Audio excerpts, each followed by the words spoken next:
All right, welcome back. So you've gotten the hang of the basics with your spectrum analyzer. You know how to find a signal. But what happens next? Today we're leveling up. We're going to go beyond just seeing signals to actually truly understanding them.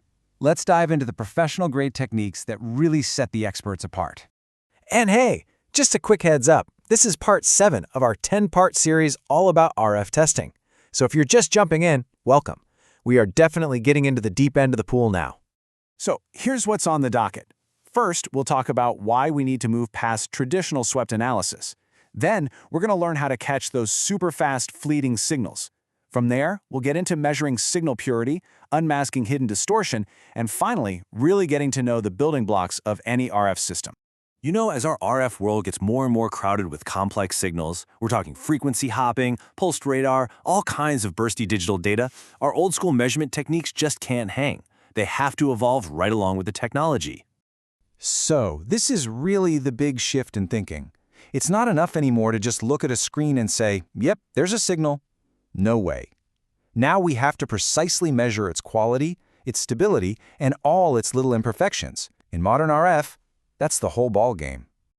Let's kick things off with a massive challenge. Our airwaves are packed, and a lot of the really important signals, things like random interference or those frequency-hopping transmissions, they are incredibly brief.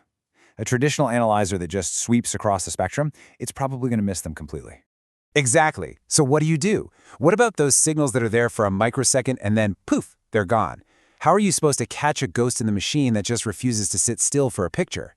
Well, this is where a really powerful technique comes into play. And the answer is real-time spectrum analysis, or RTSA. Now, instead of slowly sweeping a narrow filter, an RTSA basically takes a huge snapshot of the spectrum, digitizing a whole chunk of it all at once and processing it in parallel. This gives you a 100% guarantee that if a signal pops up in its bandwidth, no matter how short, you are gonna see it. Nothing escapes. And this comparison just nails it. A traditional swept analyzer, it's like a strobe light at a party. You're only catching these brief little flashes, but a real-time analyzer's spectrogram view, that's a whole different story. It's like a high-speed camera. You got frequency on the vertical axis, time rolling along the horizontal, and the signal strength is shown by the color. All of a sudden, you're not just seeing glimpses, you are seeing the entire story of how signals behave over time. And here's where it gets even cooler. The density plot adds a whole new layer of information. Because it's processing thousands of measurements a second, it can show you how often a signal is hanging out at each frequency. This lets you tell the difference instantly between a steady, constant signal and that annoying, intermittent interference that's been driving you crazy. Okay, so now that we can see even the sneakiest, most elusive signals, how do we judge their quality? In the RF world, when you're talking about the stability of an oscillator or the purity of a signal, it pretty much all comes down to one critical measurement: phase noise. So what is phase noise? Well, in the real world, no oscillator is perfect. They all have these tiny, random jitters in their phase.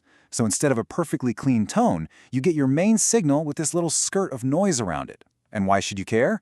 Well, if your transmitter has too much phase noise, that noise can bleed over into the next channel and cause interference. And in your receiver, it can completely mask the weak little signal you're trying to hear, basically making your receiver deaf.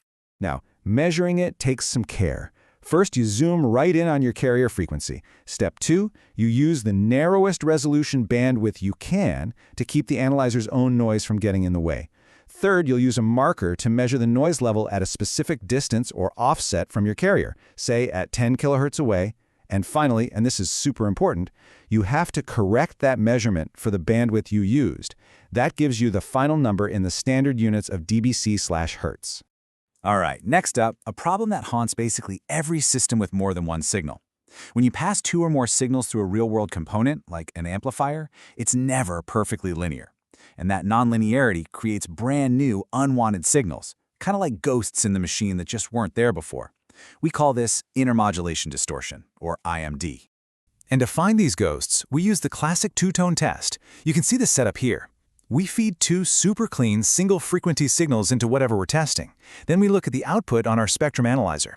You see, if the device was perfect, all we'd see are our 2 original signals, just a bit louder. But in the real world, we see all these extra little signals pop up. The ones that cause the most trouble are the third-order products, because they tend to show up right next to our real signals and are a real pain to filter out. So to put a number on this, We use a metric called the third order intercept point, or IP3. Now, it's a theoretical point, but the takeaway is really simple. The higher the IP3 value, the more linear your component is, and the better it's going to perform when there are a lot of signals around. You know, this whole discussion about testing amplifiers and linearity flows perfectly into our next big topic, testing the individual building blocks of our RF systems. We've got to be able to characterize things like filters, amplifiers, and antennas to have any confidence that our system is actually going to work the way we designed it. For this kind of job, you can pair your spectrum analyzer with something called a tracking generator. Think of it as a signal source that sweeps in frequency in perfect lockstep with the analyzer. This setup is great for measuring magnitude, the gain of an amplifier or the loss of a filter across a frequency band. But if you need the whole picture, you got to step up to a vector network analyzer, a VNA. A VNA measures both magnitude and phase, which is absolutely essential for things like impedance matching or really detailed filter design. But wait, gain and frequency response. That's not the whole story, is it? Not even close. Every single active component, especially that first amplifier in a receiver, adds some of its own noise to the signal. We need a way to measure exactly how much. And we do that with something called the noise figure. It's a direct measurement of how much a component messes up the signal-to-noise ratio of whatever passes through it. For a receiver, this is everything.